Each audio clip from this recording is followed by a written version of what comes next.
Isang magandang araw mga kababayan, and welcome back to our channel. Ayan, bago tayo magsimula at magpanoorin natin itong video interview ni Ma'am Karen Davila kay Justice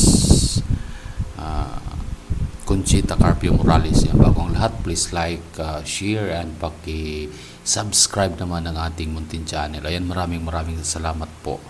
At ito, pakinggan natin yung interview ni Karen Davila kay Conchita Morales at bigyan natin ng reaction. Honored to have with us Ramon Magsaysay awardee, former Senior Associate Justice and former Ombudsman, a woman of integrity, Conchita Morales. Ma'am, magandang hapon po sa inyo. Thank you for joining me today. Thank you for taking me here. Justice Morales, you've seen corruption in government up close. You were ombudsman for 7 years. Today, when you hear about the alleged flood control scandal, the corruption, the anomalies, what was your immediate reaction?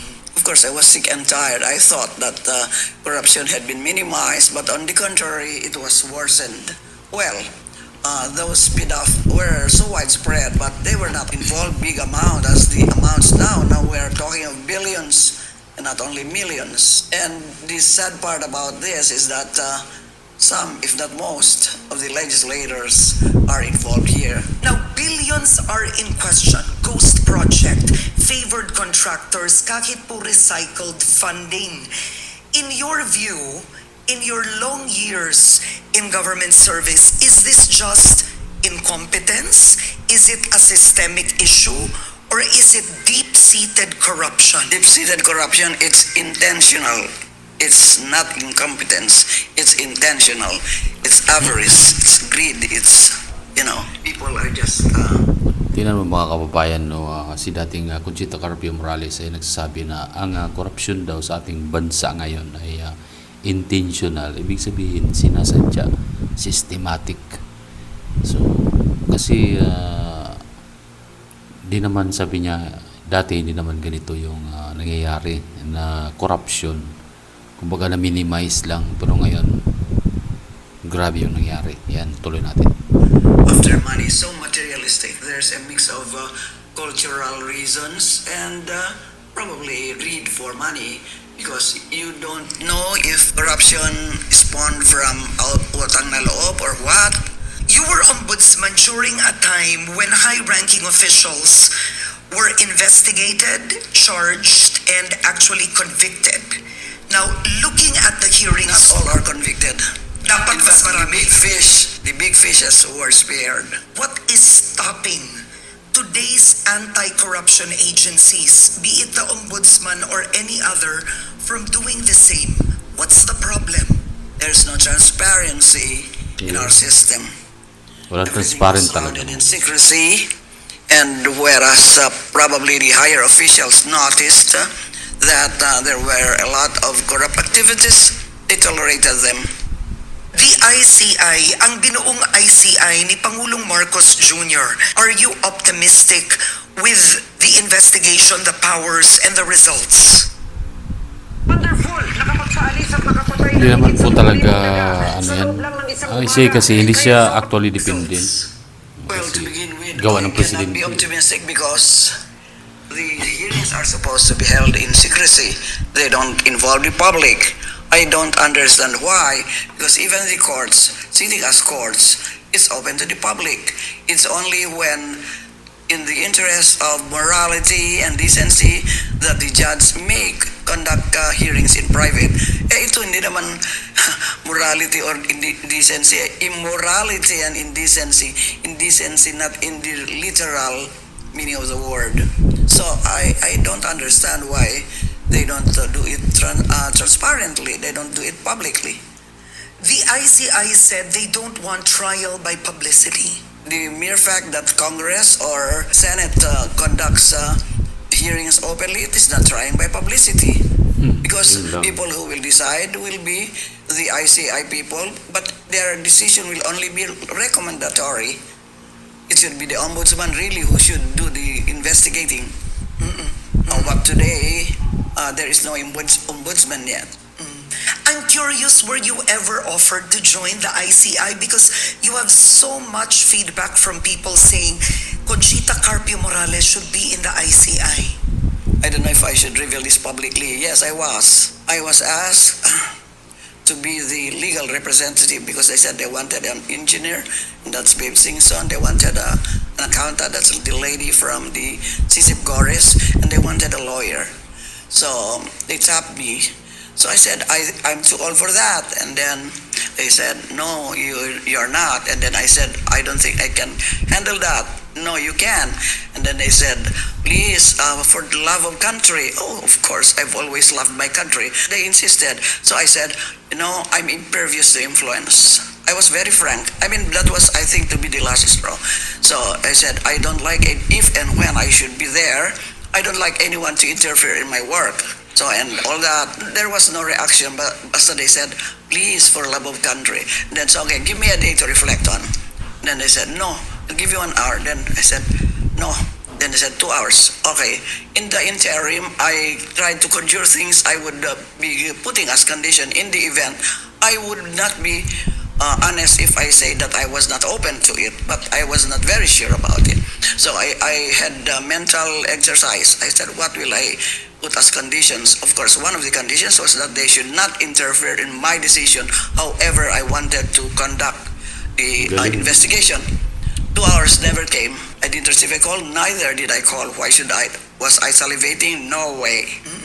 At palagay nyo, bakit na hindi tumawag? Because you said you were impervious to it. Maybe. Of course, you have a lot of conjectures, but that could have been one of the reasons.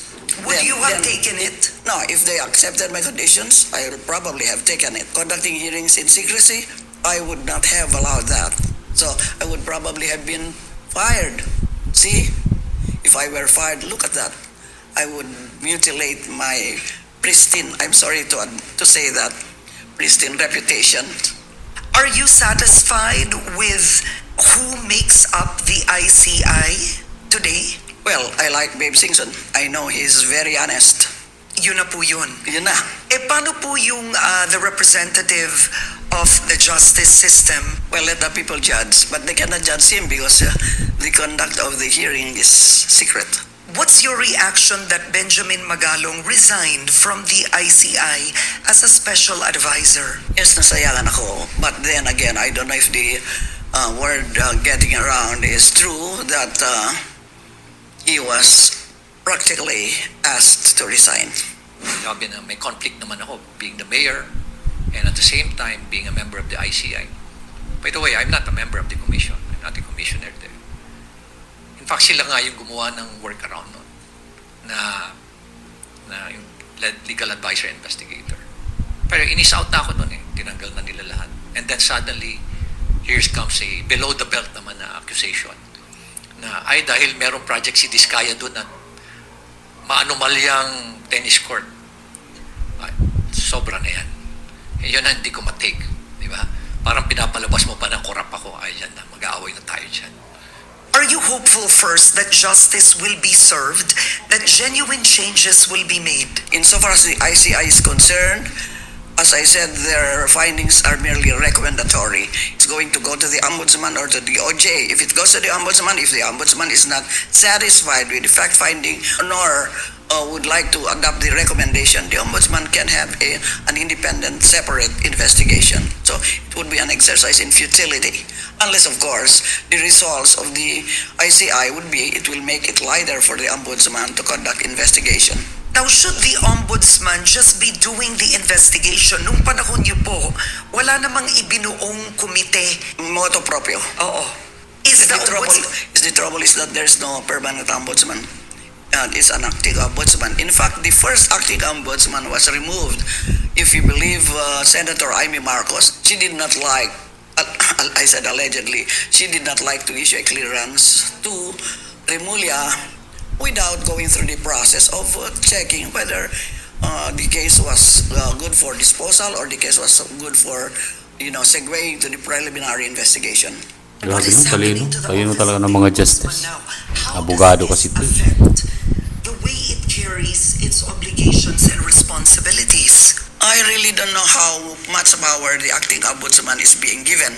I think Deputy Ombudsman for the Visayas, and he's merely appointed as or designated as acting ombudsman. Sa ngayon, isa po sa posibleng maging ombudsman ay si Justice Secretary Boying Remulla. May opinion po kayo doon? I don't know him that well.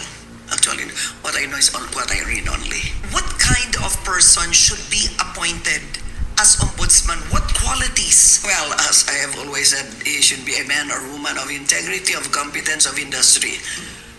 May integrity ka nga pero tamad ka naman. So you're not doing anything, wala kang production.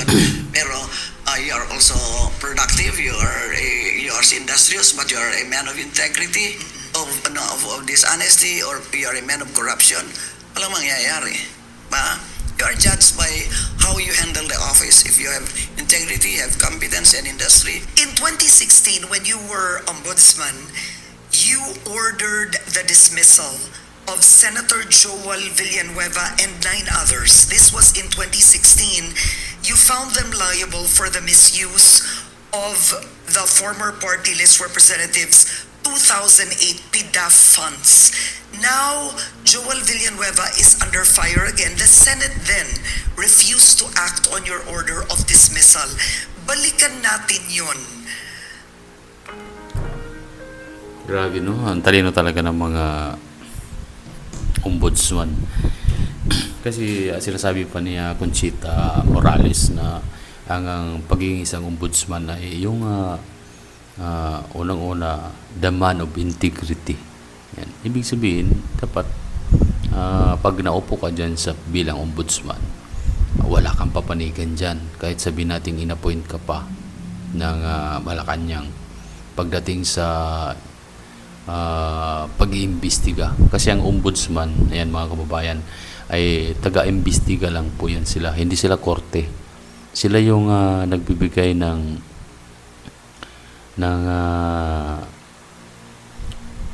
ano yung tawag nito? Sila yung nagbibigay, nagre-recommend ng kaso doon sa Sandigan Bayan. Yun talaga yung trabaho ng ombudsman. So, hindi sila korte. O hindi sila nagpo-persecute ng kaso. So, ganun na nga. Ano kaya mangyayari dito kay Boying Remulla? Unang-una, napakahirap nung pinagdaanan ni Boying Remulla dahil even yung anak niya nagkaroon ng kaso dyan na hindi naman na-resolve. Tapos sa kagustuhan ng ni BBM na iupo si Remulla, ayun sa huli naupo talaga, at kahit na sila Mayor Duterte ay may nakasampang kaso at sila Topacio, I think si Topacio, kung attorney Topacio ay nabigyan pa rin ng clearance. Ayan, si Boying Remulla. Meron yan mga boss. At nabigyan ng clearance at ngayon nakasama siya dun sa shortlist ng GBC. Yung shortlist, yun yung pagpipilian ng presidente kung sino ang nandoon na pwede niyang gawing ombudsman. Biruin mo, napasama pa si Boying Remulla sa dami-daming kaso na isinampas sa kanya. At saka isa pa, ang pagiging isang ombudsman ay dapat hindi ka daw politiko. Ano nangyari? Mga Remulla ano yan sa Cavite? Mga politician po yan. Ano nangyari? Bakit na nabigyan niya ng clearance? And here we are. Alam niya na sa ombudsman ngayon. In-appoint na ni Marcos. Ano kaya dahilan? Kaya mga boss, ano sa tingin nyo? Please comment down below. Ayan. And please subscribe sa ating munting channel. Ayan, maraming salamat hanggang sa susunod nating mga video. Thank you po.